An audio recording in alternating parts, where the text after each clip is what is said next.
Bonjour à vous, chers choisis de Jésus. Le message numéro 62 du troisième volume a comme titre ce qui suit. À chaque fois que tu trouves la souffrance lourde et difficile à porter, viens te jeter dans mes bras. Voilà l'invitation que le Seigneur faisait à quelqu'un, mais qui fait à chacun de nous dans nos moments de souffrance. Alors, petit M, que je nommerai Michel, c'est moi, Jésus, qui viens prendre tes souffrances pour les associer aux miennes et les présenter au Père. Le Père les accueille dans sa grande miséricorde et les transforme en grâce et en bénédiction.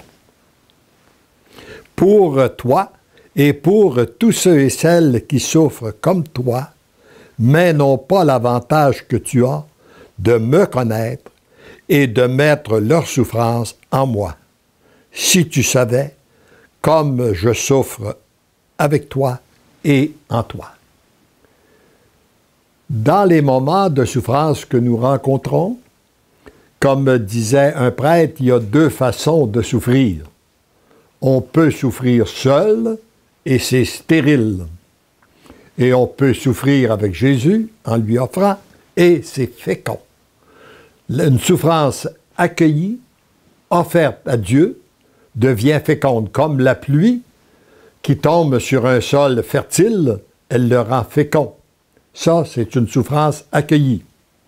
La pluie qui tombe sur le béton ou sur la pierre ne produit rien. Ça, c'est une souffrance non accueillie. Tu souffres de te sentir seul et abandonné? Regarde comment j'ai été abandonné. Moi, ton Dieu, au moment de ma passion. Oui, il était Dieu, il était le Tout-Puissant, il a accepté de souffrir pour nous, de se sentir seul. Tu souffres de te sentir lié et privé de liberté? Regarde comment j'ai été lié à la croix. Tu souffres de ne pas te sentir aimé? Regarde l'amour que j'avais à déverser dans les cœurs et qui n'a pas été accueilli. Et moi, j'ai la certitude que la souffrance de Jésus est encore présente parce que son amour n'est pas accueilli.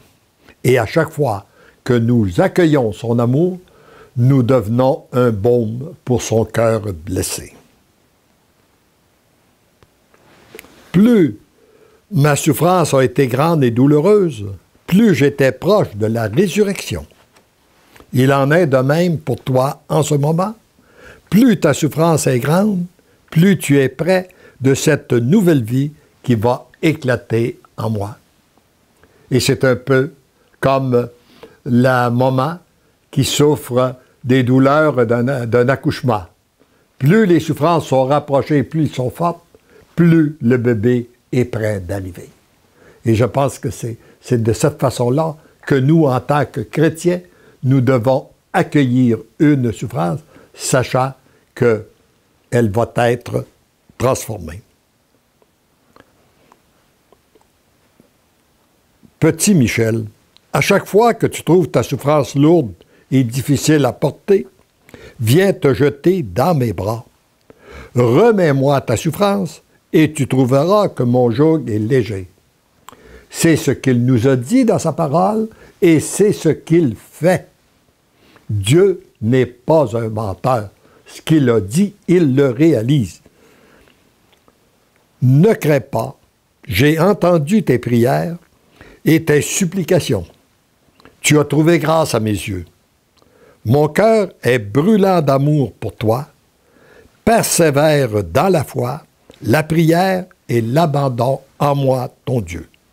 Oui, moi, je te ferai entrer dans la grande liberté des enfants de Dieu. Même si parfois je passe par les hommes, ne mets pas ta confiance en un homme, mets en moi ton Dieu. C'est moi qui te redonnerai ta liberté, celle de ton baptême.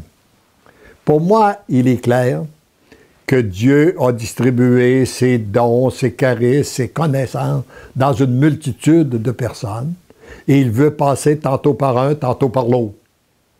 Mais notre confiance, moi par exemple, si je suis malade, je vais aller voir un médecin, mais je vais mettre ma confiance en Dieu. Je vais d'abord demander à Dieu de me guider vers le bon médecin. Je vais lui demander d'inspirer le médecin pour établir un bon diagnostic, une bonne prescription.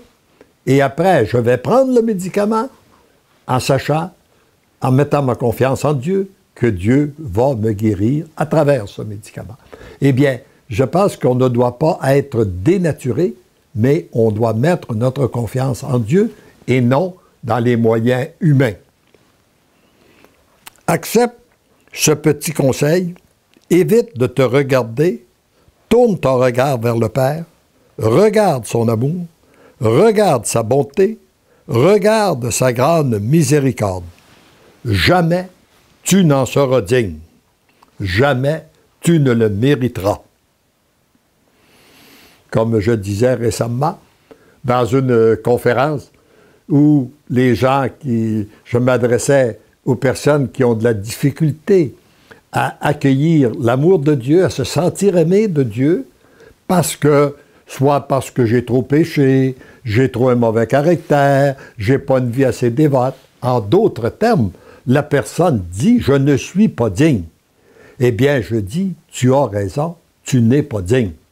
Mais console-toi, tu n'es pas seul à ne pas être digne. Nous sommes au moins deux. Il y a moi, puis il y a toi. Mais Dieu ne nous choisit pas parce que nous sommes dignes.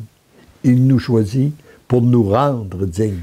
Il ne nous choisit pas parce que nous sommes capables. Il nous choisit pour nous rendre capables. Il ne nous choisit pas parce que nous sommes aimables. Il nous choisit pour nous rendre aimables. Accueille son amour et sa miséricorde parce que lui, il veut qu'il en soit ainsi. Petit Michel de mon cœur, je te prends dans mes bras, je serre ton cœur contre le mien. Ensemble, nous avançons vers la grande victoire. Si tu savais comme je t'aime.